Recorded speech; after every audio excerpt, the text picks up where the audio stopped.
पूनम, पूनम कहाँ हो तुम? अरे मैं यहाँ हूँ, रसोई में नाश्ता बना रही हूँ। अच्छा ठीक है, मैं वहीं आ रही हूँ। काजल की पड़ोसन पूनम उसे आवाज देते हुए उस घर के अंदर आती है और सीधा रसोई में चली जाती है। तो फिर क्या बना रही हो आज? आलू के पराठे बना रही हूँ सबके लिए। फिर तो मैं बढ़िया टाइम पर आई हूँ, मैं भी खाऊंगी आलू के पराठे। काजल रसोई में खड़ी पूनम से बातें करती रहती है और पूनम आलू के पराठे बनाती है, जिसके बाद वो सारा नाश्ता टेबल पर लगाती है। तभी पूनम के साथ शर्मिला काजल को देखकर मन ही मन बोलती है, ये औरत खाली डब्बे से भी ज्यादा खाली है। जा देखो तब मुंह उठाकर यहाँ चली आती है। अब बहू इससे बातें करने में लगी रहेगी और काम एक नहीं करेगी। क्या हो गया शर्मिला, क्या सोच रही हो काजल को देखकर? नहीं नहीं कुछ नहीं। ला बहू नाश्ता परोस सबको। पूनम सभी को नाश्ता करवाती है, जिसके बाद काजल पूनम से बातें करने बैठ जाती है।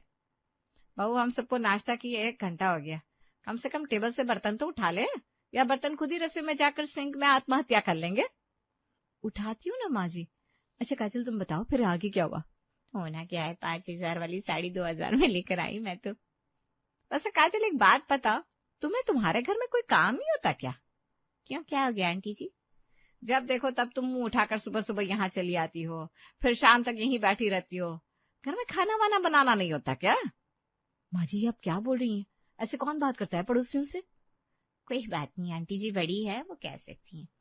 चलो मैं चलती हूँ, फिर बाद में आऊंगी। काजल को शर्मिला की बात का बुरा तो लगता है, पर वो उसे पलट कर जवाब नहीं देती और वहां से चली जाती है। ऐसे ही एक दिन जब पूनम घर का काम कर रही थी, तभी काजल फिर से आती है और पूनम सारे काम छोड़कर काजल से बातें करने लगती है। तभी वहां पूनम की ननद प्रिया आती है। भाभी वो माँ पूछ रही कि उनकी पीली वाली साड़ी कहाँ रखी है, उन्हें पहनकर कहीं जाना है। पीली वाली साड़ी तो धोने के लिए वॉशिंग मशीन में पड़ी हुई है, माँ जी को बोलो नीली वाली पहन ले।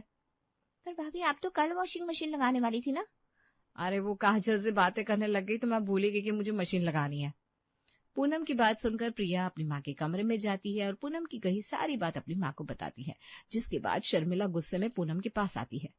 अरे इतना भी क्या खो गई थी बातें करने में, जो तुझे इतना याद नहीं रहा कि कपड़े भी धोने हैं? अरे तो दूसरी साड़ी पहनकर जाइए ना माँ जी, क्यों इतना गुस्सा कर रही हैं?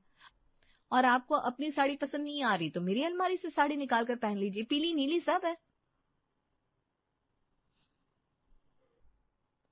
हाँ, और फिर आप कहना, पीली परी नीली परी कमरे में बंद, मुझे नदिया पसंद, मुझे नदिया पसंद, नदिया मेरी सोनू मेरी बग्गू।